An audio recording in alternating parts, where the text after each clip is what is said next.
Hello मित्रों, जय हिंद दोस्तों। आपका कैसे क्लासेस में तहे दिल से स्वागत है। आज हम मित्रों एक नए टॉपिक के साथ में पहुँचे हैं। आज अपना टॉपिक कौन सा होगा? राजस्थान में संभागीय व्यवस्था। मित्रों देखा जाए काफ़ी इम्पोर्टेंट टॉपिक रहेगा। आखिर हम लोग इनको पूरी गहनता तरीके से अध्ययन करेंगे। कौन सा संभाग किसके लिए इम्पोर्टेंट है और कौन सा संभाग कब बना मित्रों, ये आधी क्रिया पूरी की पूरी हम लोग इस वीडियो में चर्चा करने वाले हैं। तो आप लोग बने रहिए हमारे साथ में। ठीक है, वीडियो को शुरू करते हैं। देखो मित्रों, बात करें हम लोग कि आखिर जो संभागीय व्यवस्था है राजस्थान के अंदर, वो संभागीय व्यवस्था कब शुरू होती है मित्रों? 30 मार्च 1949 को राजस्थान के अंदर जो संभागीय व्यवस्था है ये सुचारू रूप से क्या होती है, शुरू होती है। मित्रों बात बहुत इंपॉर्टेंट है। जब 30 मार्च 1949 को संभागीय व्यवस्था राजस्थान के अंदर शुरू होती है तो उस टाइम राजस्थान के अंदर कितने संभाग मौजूद होते हैं? 5 संभाग मित्रों मौजूद होते हैं। हाँ, अब आप कहेंगे वो 5 संभाग कौन से होंगे? वो 5 संभाग यही होगी जो ऊभी कोटा। मित्रों ये एक छोटा सा ट्रिक कह सकते हैं हम लोग। देखो जो ऊभी कोटा याद रख लेना। जैसे जयपुर, जोधपुर, उदयपुर, बीकानेर और कोटा 5 संभाग पूरे हो गए। जैसे 2 और 2 4 और 1 5, क्लियर बात हो गई। ये आपको याद रखना है। और उसके बाद में धीरे धीरे आपको देखो वर्तमान के अंदर तो बात करें तो संभाग कितने ही 7 है। ठीक है, चलो 1 नंबर 1956 को जब राजस्थान का एकीकरण होता है तो उस टाइम राजस्थान के अंदर एक नया संभाग बन जाता है। वो कौन सा बनता है? अजमेर बनता है मित्रों। बहुत इंपॉर्टेंट है। 1 नंबर 1956 को अजमेर ये 26वां जिला होता है। और संभाग कौन सा होता है? छठा संभाग होता है। तो देख लिया आप लोगों ने, 26वां जिला प्लस ये छठा संभाग है। कौन सा? ये अजमेर।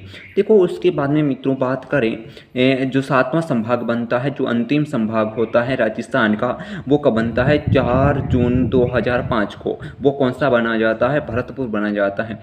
मित्रों ये संभाग किसने बनाया था? ये हमारे सीएम वसुंधरा राजे द्वारा बनाया गया भरतपुर था। ये मित्रों बाद वाला है। इसका मतलब हम लोग इसको देखेंगे आखिर क्षेत्रफल की दृष्टि से कौन सा बड़ा होगा। तो उस टाइम आप लोगों को थोड़ी अब ध्यान रखना कि ये बाद वाला है तो बाद वाला हमेशा कैसा होगा? छोटा होगा। ठीक है, तो ये क्षेत्रफल की दृष्टि से भी छोटा होगा। ठीक है मित्रों, ये देख लिया आप लोगों ने। 4 जून 2005 को भरतपुर संभाग है वो 7वां संभाग बना। अब मित्रों बहुत ध्यान देने वाली बात होगी। कौन सी होगी मित्रों? देखो मतलब यूँ हो जाता है कि अप्रैल 1962 के अंदर हमारे सीएम कौन होते हैं? मोहनलाल सुखाड़िया साहब जी होते हैं। अरे उनको क्या हो जाता है कि एक बार कोई गुस्सा आ जाता है कि न जाने कोई कारणवश क्या कर लेते हैं, मोहनलाल सुखाड़िया साहब जी इस संभागीय व्यवस्था को पूरी तरीके क्या कर लेते हैं? बंद कर लेते हैं। उन्होंने कहा ये संभागीय व्यवस्था राजस्थान के अंदर नहीं होनी चाहिए। इसको माना कि मोहनलाल सुखाड़िया जी ने ये काम कब कर डाला? ये अप्रैल 1962 के अंदर काम कर लिया। ये एक बार बंद कर लिया। देखो आप भी सोचते हैं कि कोई एक बार काम बिगड़ जाए तो उसे भी सुधारने वाला तो कोई आएगा ही ना। ठीक उसी प्रकार अगले सीएम आ गए पानी कौन? ये हरिदेव जोशी जी आ गए। हरिदेव जोशी जी आ गए। देखो मामला यूँ हो गया कि मोहनलाल सुखाड़िया साहब जी ने तो क्या कर दी, संभागीय व्यवस्था को तो यूँ कर दी, बंद करती थी। देखो ये हरिदेव जोशी जी आते हैं। इन्होंने क्या किया? 26 जनवरी 1987 को हरिदेव यह संभागीय व्यवस्था को शुरू कर देते। मोहनलाल उनको कहा सुखाड़िया साहब क्या करोगे इनको बंद करके, रहने दो ना। कितना परिश्रम, कितना पसीना बहाया है हम लोगों ने इस संभागीय व्यवस्था को बनाने में। आप लोगों ने तो एक ही आदेश पर पूरा काम तमाम कर दिया। तो इसकी बात इन पर दे आ जाती है। कौन से? हरिदेव को। और ये गणतंत्र दिवस के उपलक्ष्य में ये संभागीय व्यवस्था को क्या कर लेते हैं? पुनः शुरू कर देते हैं। कब करते हैं? 26 जनवरी 1987 को काम कंप्लीट हो गया मित्रों। ठीक है, अब आपको इतनी ध्यान अभी नॉलेज रखना है। हम लोग जितने भी हमारे जो कैसर क्लासेज वीडियो बने हैं मित्रों, हर एक वीडियो पर हम लोगों ने मैप के माध्यम से समझा है। तो संभागीय व्यवस्था को भी हम लोग मैप के माध्यम से समझेंगे और उसके बाद में कौन सा जिला कब कहाँ आ रहा है तो उनके बारे में भी हम लोग पढ़ेंगे, चर्चा करेंगे। क्योंकि मेरा आइडिया है कि हम लोग किसी चीज़ को पढ़ने की बजाय यदि उनको देखा देख या उनकी वजह से प्रैक्टिकल करें, जिसका हम लोग प्रैक्टिस करके हम देखें तो वो लंबे समय तक याद रहती है। जैसे हम लोगों को ध्यान हो जाता है कि जैसे हम लोग बीकानेर को पढ़ते हैं तो बीकानेर के अंदर जो 4 ज़िले हैं तो इस 4 ज़िलों के माध्यम से हम लोग आराम से बना सकते हैं। तो ये बात होती है मित्रों। तो देख लो, ये हम लोगों ने बहुत शानदार तरीके से हम समझेंगे, इसे समझ लेते हैं। चलो पहले बात करते हैं बीकानेर की। देखो बीकानेर है, बीकानेर का लगभग हमारा जो ट्रिक होगा वो विशुहंकर की नामक ट्रिक होगा, वो भी आगे हम चर्चा करेंगे। देखो यहाँ श्री गंगानगर होगा और हनुमानगढ़ होगा और बीकानेर चूरू। मित्रों अब इनकी विशेषता सुन लीजिए, बीकानेर संभाग की विशेषता तो ये है, यहाँ पर न्यूनतम नदियाँ बहुत कम हैं और हम यहाँ पर जो अनुसूचित जाति की जो सर्वाधिक अनुपात है, अनुसूचित जाति है वो यहाँ पर क्या रहती है, सर्वाधिक अनुपात है, वो ज़्यादा निवास करती है। ये आपको ध्यान हो गया। इसके अंदर देखो ऊपर वाला ध्यान रखना, ऊपर श्री गंगानगर, हनुमानगढ़, बीकानेर और चूरू, बस क्लियर। अब चलती हम लोग जयपुर की ओर।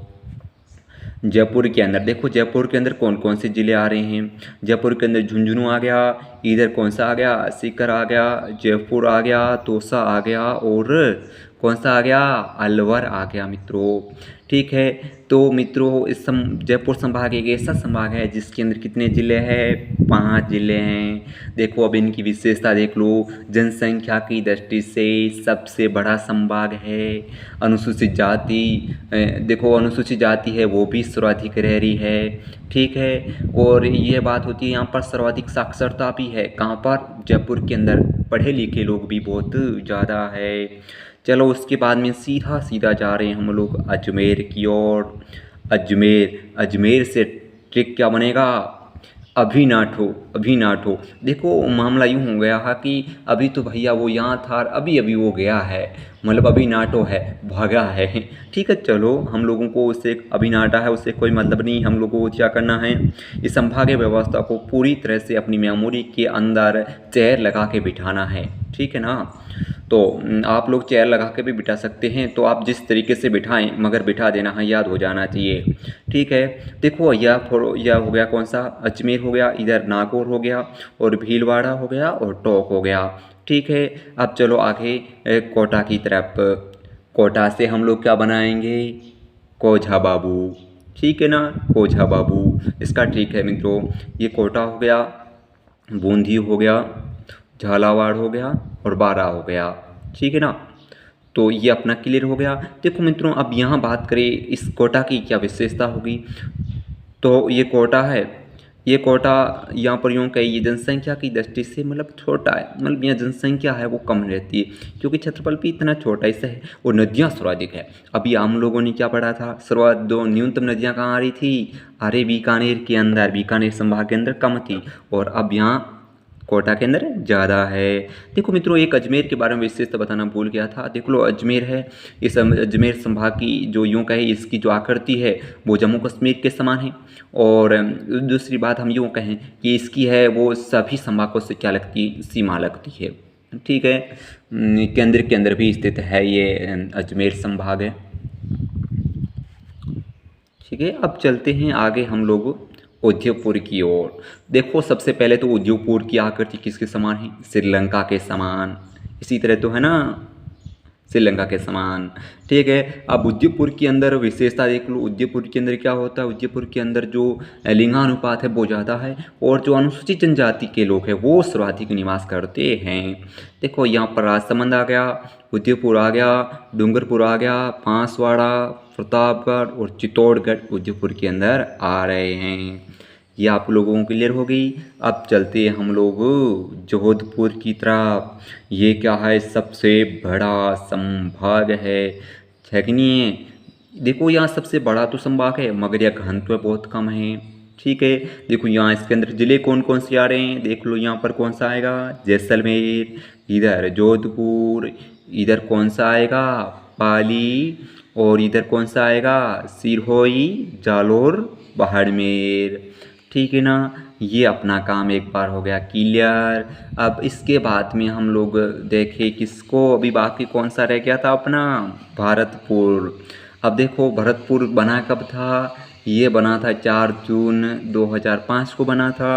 देखो जब बात करें सबसे बाद होगा वो छोटा होगा नहीं होगा, जिससे आप लोग परिवार के अंदर भी बात कर लीजिए, जिससे सबसे बड़ा भैया होगा, जो छोटा भैया है वो छोटा भैया। तो इसके माध्यम से हम लोग आराम से कह सकते हैं भाई ये सबसे बाद में बना था तो सबसे छोटा हो गया। मित्रों ये किसकी दृष्टि से छोटा है, भरतपुर की हम लोग यदि बात करें तो ये क्षेत्रफल की दृष्टि से छोटा है, ठीक है ना। इसके क्षेत्रफल की दृष्टि से क्या है, सबसे छोटा बताया जा रहा है।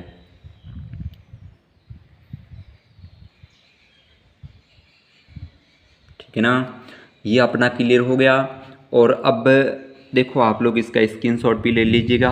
और उसके बाद में हम लोग पढ़ेंगे किसके बारे में, उसके बारे में संभाग के बारे में, कौन सा संभाग मतलब उसके अंदर कौन कौन से ज़िले आ रहे हैं इनके बारे में।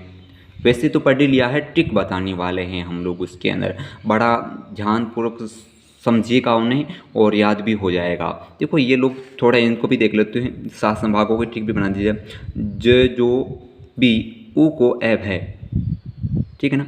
जैसे जयपुर, जोधपुर, बीकानेर, उदयपुर और कोटा, ऐसे अजमेर, वैसे भरतपुर हो गया।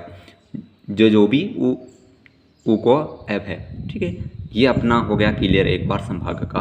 अब हम लोग पढ़ने वाले हैं कौन से संभाग के अंदर कौन कौन से ज़िले आ रहे हैं। एक बार तो मैप के अंदर तो समझ लिया है, मगर हम लोग लिखावट की तरफ से और समझ लेते हैं। देखो मित्रों अब हम लोग क्या कर लेते हैं, ट्रिक को समझ लेते हैं और बाकी तो लगभग ज़िले तो आप बना ही लेंगे। जैसे जयपुर के अंदर हम लोगों ने क्या ट्रिक बनाए हैं, जय एदोसी जू, जय एदोसी जू, ठीक है। और जोधपुर के अंदर क्या बनाए हैं, जो जेपा बजासी, ठीक है। और बीकानेर का क्या बनाया है, बिसुहंग, बिसुहंग, ठीक है। और उदयपुर के अंदर क्या बनाया है, उडूरा बांस परसी, जिसके अलावा या यूँ भी कह सकते हैं आप लोग उरासी डूबा प्रे, ठीक है। और उसके बाद में हम लोग किसकी बात कर रहे हैं, कोटा की बात करें तो क्या होगा, खोजा बाबू। और अजमेर से अभिनाटो। और भरतपुर का मतलब क्या होता है, बस दो, बाद में धोख दे देंगे चलेगा, है कि नहीं है। इससे ये ध्यान नहीं कि बाद में धोख देंगे, मगर भगवान ना खुश हो गए तो पलड़ा हो जाएगा भारी, ठीक है ना। अब हम लोग इसकी जिलों के बारे में देख लेते हैं जल्दी से। जयपुर के अंदर जयपुर, दौसा, सीकर, अलवर और झुंझुनू। जोधपुर के अंदर जोधपुर, जालौर, पाली, बाड़मेर, सिरोही और जैसलमेर। भरतपुर के अंदर बात करें तो भरतपुर, धौलपुर, करौली एवं सवाई माधोपुर।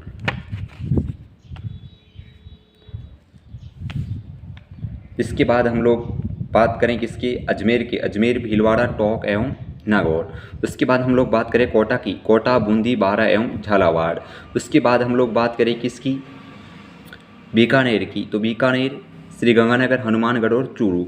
उसके बाद हम लोग बात करें उदयपुर की, तो उदयपुर होगा राजसमंद, डूंगरपुर, बांसवाड़ा, चित्तौड़गढ़ एवं प्रतापगढ़। ये अपना काम हो गया क्लियर। मित्रों उम्मीद करता हूँ आपको ये वीडियो बहुत ही पसंद आया होगा। यदि पसंद आया है तो आप लोग इसे लाइक करिएगा और मित्रों के साथ में शेयर भी करिएगा।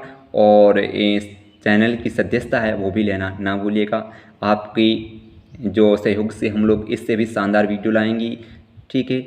जय हिंद दोस्तों।